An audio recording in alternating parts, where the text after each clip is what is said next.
Be'at Hashem, le Zohar de ce matin. Amar Rabbi Yehuda, ou Bozai Yekalu. Il dit ici, dit Rabbi Yehuda, ceux qui ne respectent pas Hashem seront mis de côté. Qui on parle qui ne respecte pas Hashem? Dit Rabbi Yehuda, ceux qui ne savent pas répondre Amen comme il faut. Il faut savoir comment répondre Amen. Regardez, on est dans une période de slihot maintenant. Il y a beaucoup de passages.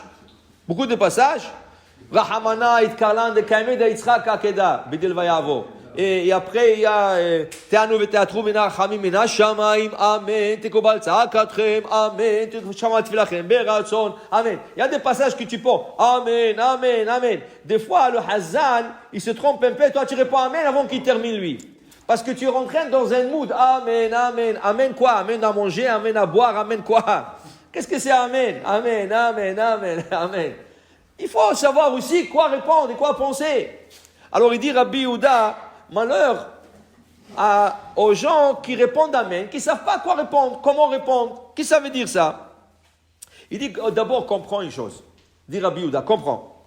Le Amen, quand tu réponds Amen, ça va chercher une bénédiction, des bénédictions d'une source qui s'appelle Maboua. Cette source, on met la bénédiction au roi, Malka, et le roi donne la source à la reine, okay? À Matronita. Et la Matronita envoie la bénédiction sur terre. C'est ça qui se passe au ciel quand tu réponds Amen. Il continue, Rabbi Shimon, okay? Ça c'est Rabbi Shimon Bar Yochai.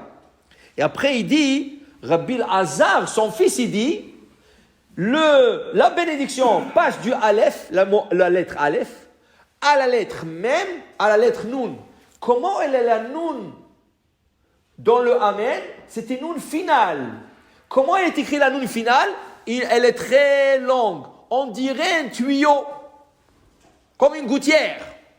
Car la bénédiction va de la lettre Aleph à la lettre Mem, et elle bat par la lettre Nun, qui fait comme un tuyau qui descend dans ce monde, bénir celui qui l'a répondu. Alors il dit, il y a plusieurs Amen. Ça dépend, est-ce que c'est une louange, ou est-ce que c'est un vœu, ou le deux ensemble. Si c'est une louange, Hachem, exemple, je prends un exemple rapide. Idgadal, Vidkadash, Shemeraba. Qu'est-ce que tu es en train de faire? Une louange Hachem. Idgadal, Vidkadash, Shemeraba. Qui soit agrandi, Idgadal, Vidkadash, et sanctifié le nom de Dieu. Les gens répondent Amen, parce qu'il y a une louange qui a été faite à Dieu. Alors tu réponds Amen. Qu'est-ce qu'il faut que tu penses? Emet. Emet, ça c'est la vérité. Que le nom d'Hachem soit loué. Emet. Mais quelqu'un qui te fait une bénédiction, quelqu'un qui fait une bénédiction à quelqu'un, ou un vœu, okay? Par exemple, je prends toujours le même Kaddish, mais ça peut être beaucoup vous allez voir, il y a beaucoup de choses, autre chose.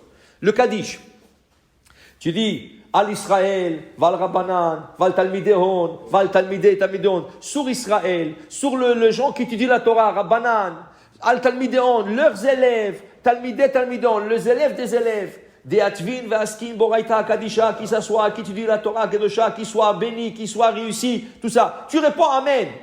Ça, c'était pas une louange, ça, c'était une bénédiction. Quand tu réponds Amen, qu'est-ce que tu dois penser? Keni Ratson. Alvaï qu'il soit ici, qu'il soit béni. Keni Ratson. Prends la Hamida, quand on fait la répétition de la Hamida, à partir de Ata Chonen la Damdat jusqu'à Modim, toutes les bénédictions sont à la fois une louange et un vœu. Baruch ata Hashem Chonen Adat. Ça, c'est une louange qu'Hachem donne la sagesse, mais c'est un vœu aussi, Hachem donne-nous la sagesse. Qu'est-ce qu'il faut que je pense quand je dis Amen? Deux choses. Amen, Emet, Keni Ratson. Je ne le dis pas, je le pense seulement. Dire Rabbi Yehuda, tu comprends? Quand tu réponds Amen, il faut savoir comment répondre aussi. Il faut savoir comment répondre. Okay? Pourquoi? Parce que c'est dommage que tu dis Amen et tu ne sais pas qu'est-ce que tu es en train de dire. Stam, jeter un Amen, il y a un halakha. Kola one Amen yetoma, has veshalom. C'est lui qui répond un Amen orpheline, ses enfants seront orphelins. Qu'est-ce que c'est un Amen orphelin? Du coup, tu dis Amen. Amen. Amen quoi? Amen quoi? D'où tu as sorti ça? Alors, je vais vous donner un exemple très pratique. Le samedi, lundi, jeudi, samedi, le gars est monté à la Torah il a fait la bracha, Baruch ata Hashem noten Torah. Tout le monde répond Amen. Il y a des Hazan. Il attend que tout le monde se tait. Ça lui prend à peu près, on va dire 20 secondes, 25 secondes. Et après, il dit Amen. Vaidaber Adonai Moshe Lemo. Amen. Allô. Le gars, il a fini son sabracha il y a 25 secondes. Qu'est-ce que tu réponds Amen? C'était un Amen orpheline. Amen, on répond tout de suite sur le champ. Okay? Tu n'attends pas. Et Amen, on t'en fait quand le gars, il a fini de faire sa prière. On répond Amen. Ça veut dire qu'il y a des règles dans le Amen. Si tu ne réponds pas Amen comme ça, Amen. Non. C'est pour ça qu'il dit, Rabbi Yehuda, très important, savoir répondre le Amen. Alors, je vais vous dire quelque chose. Dans Rosh Hashanah et Kippour, il y a plein de prières où on répond Amen. Plein de prières où on va répondre Amen.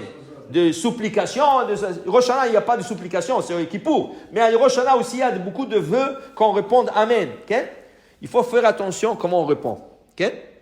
On dit que le Amen le plus important,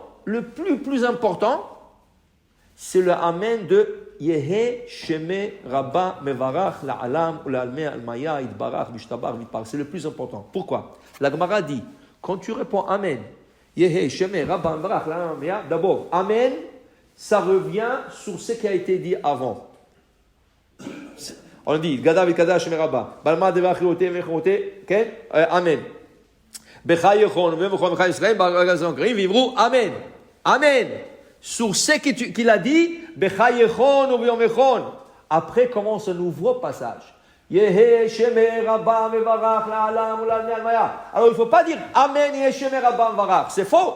Amen, stop, parce que ça revient en arrière. Nouveau passage. Yehe Sheme, moi je donne maintenant une louange. Yehe Sheme Rabba Mevarach. Ça c'est une chose. Deux, la Gemara dit, Kola on est Amen Bechol Kocho. Tout celui qui répond Amen avec toute sa force. Dit Rashi, qu'est-ce que c'est sa force? Est-ce qu'il faut crier? Non, il ne faut pas crier. Toute sa kavana, avec toute sa pensée, il dit Amen. Et Keni Ratson ou Emet, il dit, Potrimlo, on lui ouvre Sha'ari Gan Eden.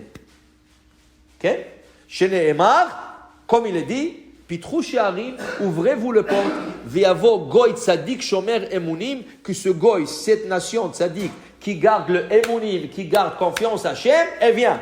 Dit la Gemara, Altikra Emunim, pas confiance, Amenim. Ceux qui ont observé le Amen, ils ont fait attention de répondre Amen. Alors écoute-moi, tu parles dans la Hazara, tu parles dans le Kaddish, tu as raté Amen. Tu ne veux pas parler, tu rates des bénédictions, tu rates des choses importantes. Tu ne veux pas parler au milieu de la Hazara, tu ne veux pas parler au milieu de la prière, tu rates beaucoup de choses importantes. Et sache une chose, la Gemara dit, tout celui qui répond Amen, Yehe Sheme Rabba Mevarach La'alam ou La'alme Almaya Idbarach, avec toute sa force, Korim Lo Gzar Sheshivim Shana. Même s'il y a un décret sur lui, sur 70 ans de mauvais, tout de suite sur place, il est déchiré. Alors c'est vrai que Rosh Hashanah et Kippour, on va dire beaucoup Amen, Amen, Amen, Amen. Le plus important, c'est le Kaddish. Amen. Yehe Sheme Rabba Mevarach. Avec toute son ferveur, avec tout son kavana, tu déchires tout le décret. Qu'est-ce que tu veux faire, Rosh Hashanah Kippour? Il n'y aura pas de décret sur toi. Voilà une ségoula.